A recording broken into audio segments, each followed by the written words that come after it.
How can being committed and consistent be a problem for you? What is it you need to know about commitment and consistency that perhaps you've missed? Find out here. Hey everyone, Mike Sweet here from mikesweet.co.uk, giving you the edge in life and business with NLP and psychology. Today we're talking about the commitment and consistency principle. This was detailed by Robert Cialdini in his book, The Power of Persuasion. I'll pop the details of that in below. Now, the idea is that as humans, we value people who are consistent and who are committed. It seems like really good traits when people say, "Oh, but he's just very consistent. She's very committed to the cause." Now, we may value commitment and consistency, but that's exactly why you need to know about this, because it's extremely powerful, persuasive, and influential when you understand this principle's going on and how you can use it for yourself and how you need to realize that other people may be using it on you too. Now, the commitment and consistency principle shares quite a lot with the yes set, which we've covered in another video. You can check that out. But the idea is that it's our constant need to keep agreeing, keep going along the path that we've already trodden. If we've said yes to one thing, then we'll probably say yes to something very similar. See, we like what's familiar. Familiarity lets us know from an evolutionary standpoint that we're doing what's right. See, if it was good enough to keep us here yesterday and keep us alive and safe on the planet, then we're hardwired to probably follow the same thing. Be committed. Be consistent. So why is this even a problem? Well, did you know gamblers are far more likely to believe that their horse will win once they've put money on that horse?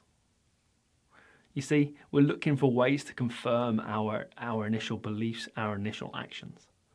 When you think that when the gambler puts money on the football team to win, they feel that that team has more chance of winning, or that's more likely that they will win then.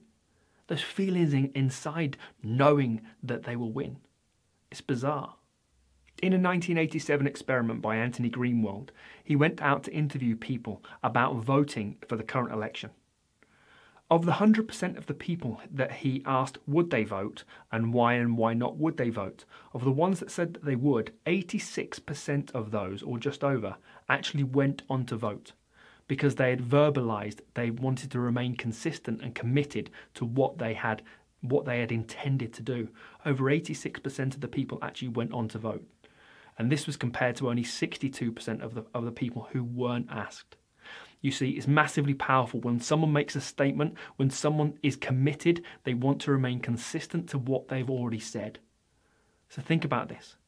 If you can get an agreement from someone, a verbal agreement that they will do something for you or whatever it might be for a charity, it might be to help out.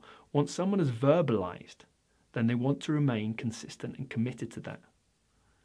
So be wary when someone asks you for a favor and they agree, or you agree with them that you will carry out, because you'll be far more likely to go ahead and get that done because you want to remain consistent, don't you? Here's another piece on commitment and consistency.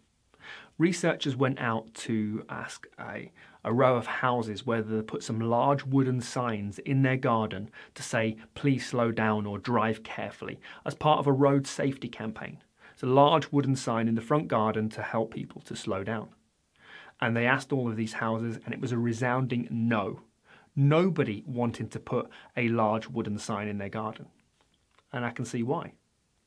So then the researchers went back and they asked some houses whether they'd put a small postcard in their window to say, "Please drive more carefully and drive more slowly" for the road safety campaign.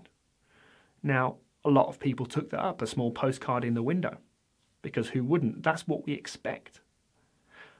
Now, the interesting part is, those people who said yes to the postcard in the window, the researchers then went back to their homes a few weeks later and said, "The campaign seems to be working, people are slowing down in the area, so thank you. What we'd like to do is really boost this campaign, and we'd like to put a large wooden sign up in your front garden. Can we do that?" And guess what happened? A large number of people wanted to remain consistent with their original yes and be committed to the cause.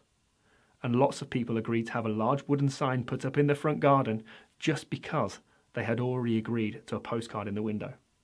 Now, this is called the foot in the door technique. Again, it ties in really nicely with the yes set.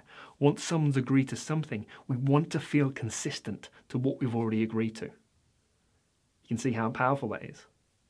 Can you see how you're going to use this? I hope you can. Now remember, as always, you can't learn this stuff by watching, reading or listening.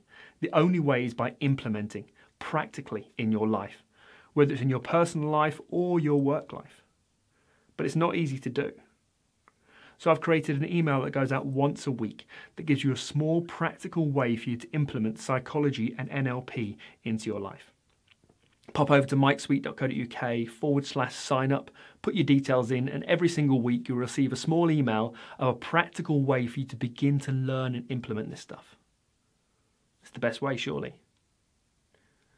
Now, I hope you've enjoyed today's show talking about the commitment and consistency principle. Now, remember, please do like, comment and share. I'll get back to every comment, and you can also find me on social media too at Mike's C-Suite on Facebook, Instagram and Twitter. Let's connect. Bye for now.